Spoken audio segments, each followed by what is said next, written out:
በህዝባዊ ወያኔ ሓርነት ትግራይ ታሪክ ውስጥ ከተፈጸሙት የግድያ ሴራዎች ሁሉ በውስብስብነቱ ወደር የማይገኝለት በሃየሎም አርአያ ላይ የተፈጸመው ነው ብንል ማጋነን አይሆንም። በተራው ተዋጊ ዘንድ ገናና ስም የገነባው ሃየሎም አርአያ በጦር ሜዳ አመራር ብቃት የላቀ ተሰጥኦ እንደነበረው በሰፊው ተነግሯል። ከደርግ ጋር በተደረገው ግብግብ እጹብ ድንቅ የተሰኙ የጦር ሜዳ ድሎችን አስመዝግቧል። ይሁንና ይህ ታላቅ የጦር መሪ ከመለስ ዜናዊ ጋር እጅግ የተቃቃረ ግንኙነት እንደነበረው ብዙዎች ይናገራሉ።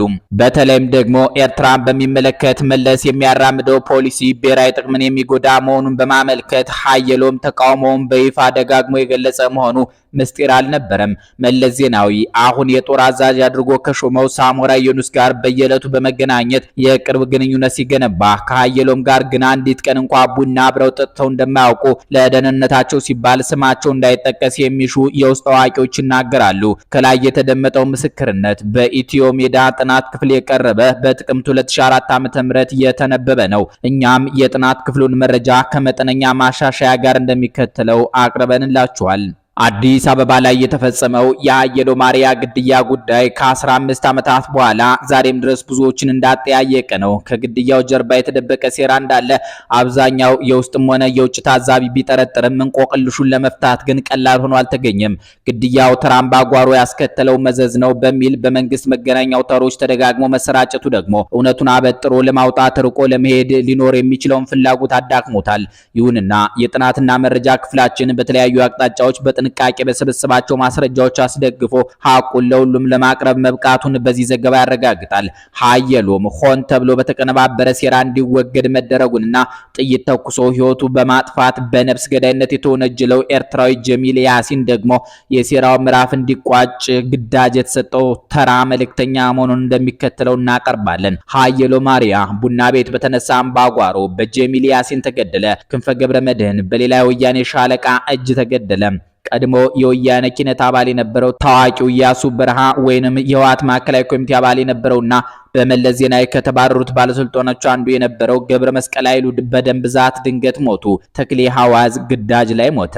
ወደ ተነሳንበት አብይ ጉዳይ ከመግባታችን በፊት ሚስቱ ተኩሳ ገደለችው ስለተባለው ኮሎኔል በርሄ ሸቢያ ጥቂት እናስታውስ። ኮሎኔል በርሄ ቆፍጣና የውጊያ መሪ መሆኑ የተመሰከረለት በኤርትራ ወረራ ውጊያ ወቅት በዛላምበሳ ጾረና ግንባር አኩሪ መቋቋም ያደረገ ኮማንደር ነበር። ተደጋግሞ እንደተሰማው መለስ ዜናዊ ከስልጣን ካልተወገደ ኤርትራ ማሸነፍ ያዳግተናል እያለ ሰራዊቱን ያስጠነቅቅ እንደነበር ይታወቃል። መረጃው ከመለስ ጆሮ መድረሱ እንደማይቀር ግን ሳይገነዘብ ቀርቷል። በወቅቱ ውጊያው አስጊ ደረጃ ላይ እንዳለ ቢታወቅም ኮሎኔሉ አዲስ አበባ ለወታደራዊ ምክክር እንዲመጣ ትዕዛዝ ይደርሰዋል። ታዲያ አዲስ አበባ በደረሰ ምሽት ኮሎኔል በርሄ በመኖሪያ ቤቱ ሞቶ መገኘቱን የሚዘግብ ዜና በኢትዮጵያ ቴሌቪዥን ይሰራጫል። ዜናው አክሎ እንዳቀረበው ኮሎኔል በርሄ ሚስቱ በተኮሰችበት ጥይት የሞተ ሲሆን ሚስቱም ወዲያውኑ ራሷን መግደሏ ታውቋል ይላል። የመለስ ግፍ በዚህ አላበቃም። የቴሌቪዥን ዘጋቢ ከስፍራው ተገኝቶ ሽጉጥ የጨበጠች ሴት በደም ባህር ውስጥ ተዘርግታ እንዲታይ ተደርጓል። በማግስቱ ባልና ሚስት ባንድ ቀን ለቅሶ አፈር እንዲለብሱ ሆነ። በቀብር ላይ የተገኘው ቤተ ዘመድና ውስጥ አዋቂ ግን ጮሆ ቢያለቅስም በሹሹታ ባንዳ ሁለቱንም ባንድ ቀን በላቸው ይል እንደነበር ታዛቢዎች ይገልጻሉ። ከዚህ ዘግናኝ ግድያ ጀርባ ያለው ሀቅ እንደሚያረጋግጠው ኮሎኔል በርሄ የተገደለው በውድቅት ምሽት እንኳን ደህና መጣህ ሊሉት ቤቱ በመጡ የደህንነት እንግዶች ሲሆን የሁለት ልጆቹ እናት የሆነችው ሚስቱን በድንጋጤ ግራ ተጋብታ ለማምለጥ ስትሞክር ተገድላለች። ከዚያም ሬሳዋን ሽጉጥ አስታቅፈው ባሏን ገድላ ራሷን አጠፋች የሚል ዜና አሰራጩ። በሃየሎም አርአያ ግድያ ዙሪያ ያሉ ጭብጦች የግድያው ሴራ እንዲቀላጠፍ ግዳጅ የተሰጠው ለኤርትራዊው ጀማል ያሲን እንደነበረ ሁሉም የሚያውቀው ነው። ጭብጥ ለማሳት ሲባል ጀማል ያሲንን አንድ ተራ ጥጋበኛ ወይንም ሰካራም ኤርትራዊ አድርጎ ለመቀባት የመለስ ዜናዊ ታማኝ ካድሬዎች ያላደረጉት ሙከራ የለም። በህዝባዊ ወያኔ ሓርነት ትግራይ ታሪክ ውስጥ ከተፈጸሙት የግድያ ሴራዎች ሁሉ በውስብስብነቱ ወደር የማይገኝለት በሃየሎም አርአያ ላይ የተፈጸመው ነው ብንል ማጋነን አይሆንም።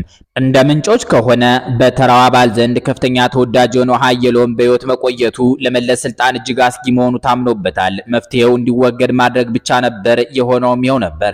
በ1987 ጥቅምት ወር ወር ላይ ሳሞራ ዩኑስ ከፍተኛ የጦር አዛዦችን በአራተኛ ክፍለ ጦር ግቢ ውስጥ ሰብስቦ ኤርትራ በቀይ ባህር ላይ ያሉት የአንሽ ደሴቶች ይገባኛል ብላ ከየመን ጋር ጦርነት ውስጥ ስለመግባቷ በማውሳት የኢትዮጵያ ጦር ከኤርትራ ጎን ተሰልፎ የመንን መውጋት እንዳለበት ይገልጻል። የስብሰባው ተሳታፊ የነበረው ኃይሎም የኤርትራን ፍላጎት ለማሟላት ሲባል በየመስኩ መለስ የሚያደርሰውን ተጽዕኖ በማስታወስ የቀረበውን ሐሳብ ፈጥኖ በመቃወም ግልጽ በሆነ ቋንቋ አንድም ኢትዮጵያዊ ወታደር የሌላ ሀገር ጦርነት መዋጋት የለበትም የሚል ቃል ይናገራል። ይህን ግልጽና ድፍረት የተሞላበት ተቃውሞ የሰማው ተሰብሳቢ ጸጥ ረጭ አለ። የኃይሎም አቋም በወታደሩ ዘንድ ተደማጭነት እንደሚኖረውና የመለስ ዜናዊ ትዕዛዝ ውድቅ ሊሆን እንደሚችል የተረዳው ስብሰባውን በመምራት ላይ የነበረው ሳሞራ ዩኑስ የቡና ረፍት እንዲሆን አሳስባል። ከ15 ደቂቃ የቡና ረፍት ሲመለስ የሰብሳቢነቱን ወንበር ከሳሞራ በመውሰድ መለስ ዜናዊ ራሱ ጉዳዩን መልሶ እንዲያወያይ በሚል ቀጠለ። በስብሰባው መክፈቻም ቀደም ሲል ኃይሎም የሰነዘረውን ተቃውሞ አዳምጫለሁ በማለት ኤርትራ እንደማንኛውም የጎረቤት ሀገር የምትታይ ባለመሆኗ ብሎም የጋራ መከላከል ስምምነት የተፈራረምን በመሆኑ ልዩ ወዳጃችንን የመደገፍ ግዴታ አለብን በሚል ኃይሎም ተቃውሞውን እንዲስብ ይጠይቃል። ኃይሎም በበኩሉ ኢትዮጵያ አንዲት የደም ጠብታ ለኤርትራ ሲባል መገበር እንደሌለባት በአጽንኦት በመግለጽ የሻዕቢያ ደም በገነፈለ ቁጥር ከተነኮሳቸው የጎረቤት ሀገሮች ጋር ጦርነት መግጠም አይገባንም አለ። ስብሰባው አዳራሽ ውስጥ ከነበሩት ከፍተኛ የጦር አዛዦች መካከል ግን አንዳቸውም ኃይሎም የሚለውን ለመደገፍና ቃል ለማሰማት ድፍረት አላገኙም። ለማስታወስ ያህል እንደ ሲያ አብርሃ የነበሩ ደጋፊዎች ቀደም ሲል ከጦሩ አካባቢ ርቀው ትግራይ የኤፈር ስራ አስኪያጅ ሆነው በግዞት እንዲቀመጡ ተደርጓል። የኃይሎም አቋም የማይለሳለስ መሆኑን የተረዳው መለስ መፍትሄው ደንቃራውን ማስወገድ ብቻ እንደሆነ ለራሱ አረጋግጧል። የመጀመሪያው እርምጃ ለኤርትራ ድጋፍ የሚሰጠው የኢትዮጵያ ጦር ዝግጅት ኃይሎም በማይሳተፍበት ኮሚቴ እንዲቀናጅ በምስጢር ተወስኖ ጉዳዩን መለስና ሳሞራ ብቻ እንዲመሩ ተደረገ። አሁንም ለማስታወስ ያህል መለስ ዜናዊ በአንድ በኩል ከኤርትራ ጎን ሰራዊታችንን ለማሰለፍ ዝግጅት እያደረገ፣ በሌላ በኩል ደግሞ ጉዳዩ በሽምግልና እንዲቋጭ እንደ ገለልተኛ አካል የመኖቹን ለመቅረብ ሙከራ አድርጓል።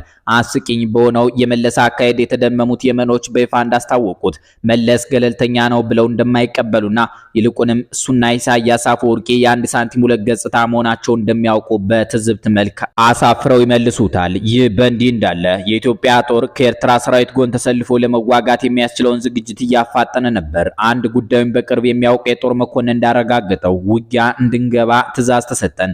ባለባበሳችንም ሆነ በማናቸውም ወታደራዊ ትጥቅ ረገድ የኤርትራ ወታደር መስለን እንድንታይ ጥብቅ መመሪያ ተሰጠን።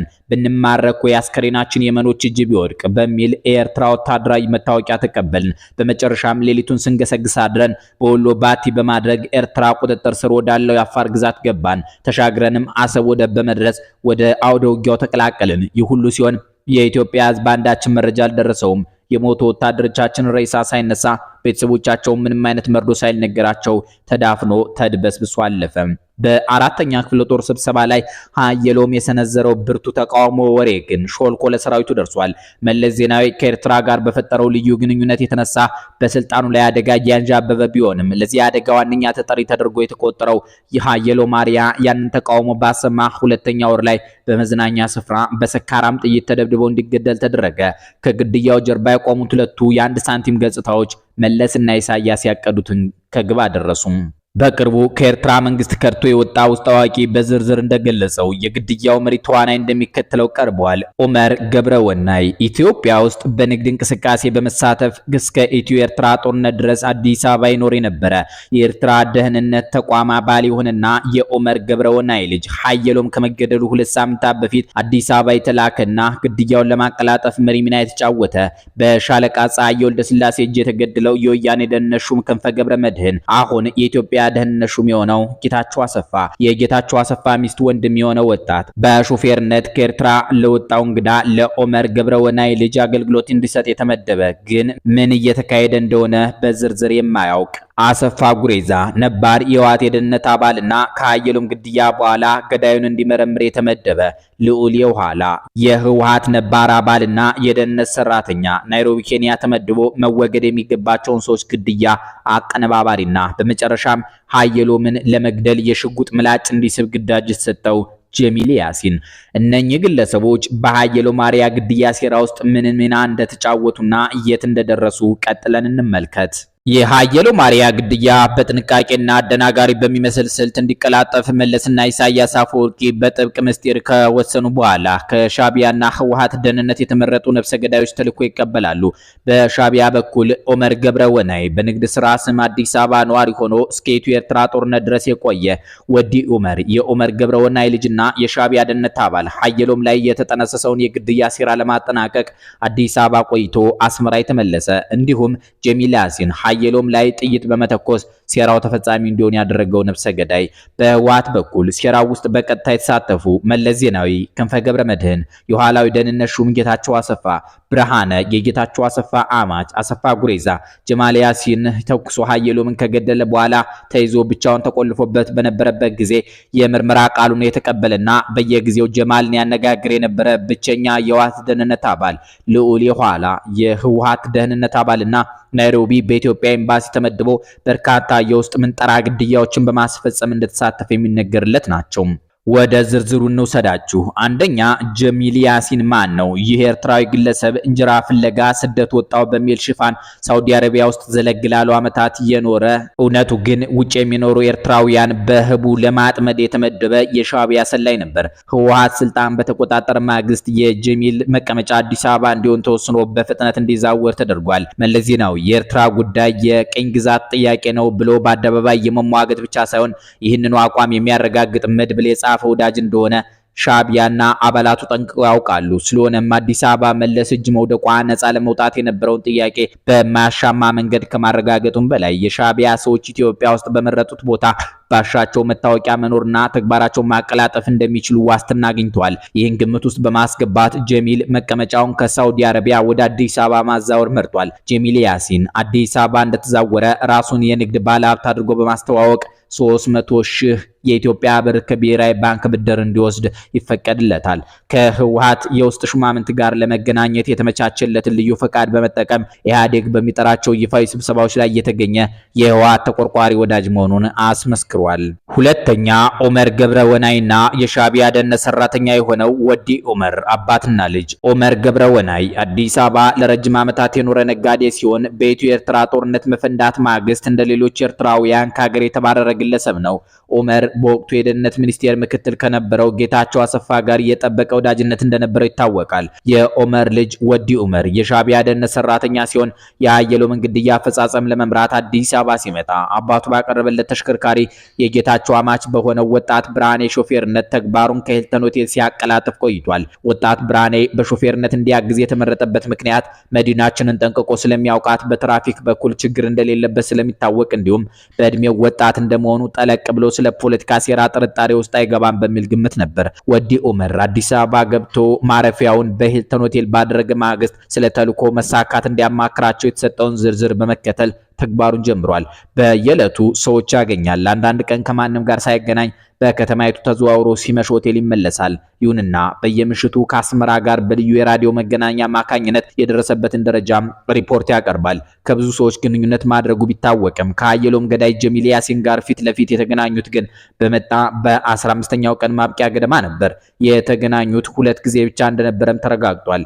ወዲ ኡመር በጥር ወር መጀመሪያ ሳምንት ላይ ተመልሶ ወደ አስመራ በጠዋት ከመብረሩ በፊት በሹፌርነት አገልግሎት ለሰጠው የጌታቸው አሰፋ አማች ብርሃኔ የመጣውበት ጉዳይ እንዲሳካ ላደረክልኝ ድጋፍ ከልብ አመሰግናለሁ በማለት እርካታውን ገልጿል።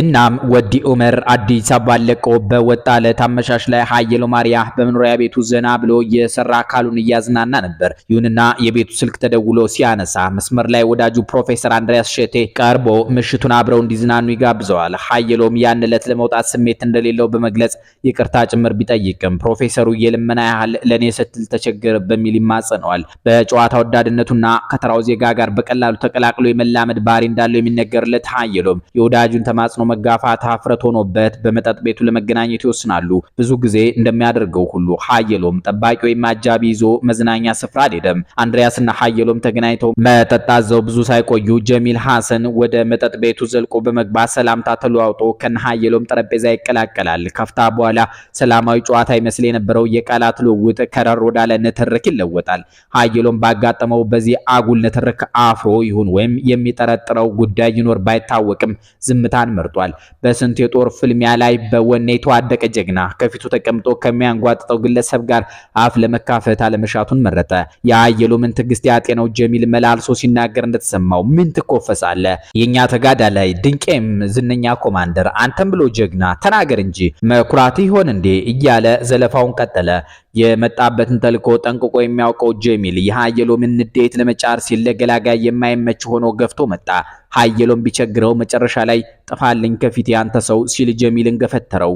በዚህ ወቅት ጀሚል ያሲን ከቡና ቤት ተጣድፎ ወደ መኪናው በመሄድ ሽጉጥ ይዞ ይመለሳል። ወደ መጠጥ ቤቱ ከተመለሰ በኋላ አንዳች ቃል ሳይተነፍስ ሃየሎም ላይ ደግኖ በመተኮስ ወለሉ ላይ ይጥሏል። በረጅሙ የትግል ውጊያ ዘመን የተለያየ መቁሰል አደጋ ደርሶበት መልሶ እያንሰራራ እንደ ነብር ይዋጋ የነበረው ጀግና ጥይት አይበሴ እየተባለ ስንኝ የተቋጨለት ዜማ የተቀኘለት ትግል አርበኛ ዛሬ ግን አካሉን እንኳን ማላው ተስኖት እስከ ወዲያኛው ተሰናበተ። ከትግራይ ጎጆዎች እንደ ንብ ተመው ለመልካም ዘመን መባትና ለሰብአዊ መብት መረጋገጥ ሲሉ የተዋደቁ ሺዎቹን ያዋጋና ያኮራ ስመጥር ሃየሎም አርአያ ከመጠጥ ቤት ወለል ላይ ለዘላለም አሸለበ።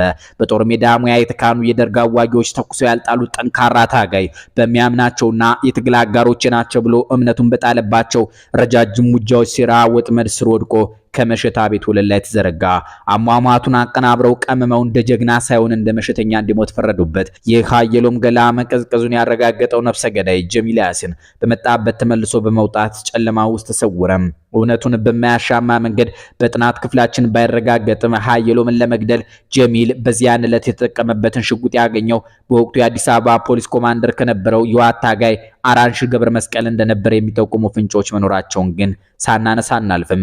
ተራሮችን አንቀጥቅጧል ተብሎ የተሸነገለው መላው የዋት ታጋይ በሃየሎም ዜና እረፍት በሽብር ተናወጠ። በተለይም ስለ አሟሟቱ የተሰራጨው ወሬ የሰራዊቱን አከርካሪ ዘልቆ በሚሰረስር ምሬት ድንጋጤን ፈጠረ። ብዙ ታጋዮች የፍጻሜው ደወል ያስተጋባ መሰላቸው። የተፈጠረውን ድንጋጤና መሸበር ለማርገብ ሲባል ነፍሰ ገዳይ ኤርትራ ተወልዶ አደገ እንጂ ትውልዱ ትግራይ ነው የሚለውን ወሬ በአንድ አቅጣጫ በማናፈስ በሌላ በኩል ደግሞ በክንፈ ገብረ መድህንና ጌታቸው አሰፋ ትዕዛዝ በርካታ ኤርትራውያን እየተከበቡ እስር ቤት ተወረወሩ። አህያውና ዳውላው ለነክንፈና ጌታቸው ምስጢር ባይሆኑም ዱላቸውን ግን ዳውላው ላይ ያዘነቡት። ከዱላው ለጊዜው ያመለጠው ጀሚል ተልኮውን አጠናቆ ሲያበቃ አስቀድሞ በተሰጠው መመሪያ መሰረት ኤርትራ ኤምባሲ ገብቶ መሸገ፣ ተሸሸገ። ግዳዩን ለመያዝ አሰሳ የወጣው የነክንፈ ቡድን በሞቀ ክትትል ላይ መሆኑን ታፍሰው እስር ቤት እየታጎሩ ያሉትን ኤርትራውያን አሃዝ በማጣቀስ እያመላከተ ነው።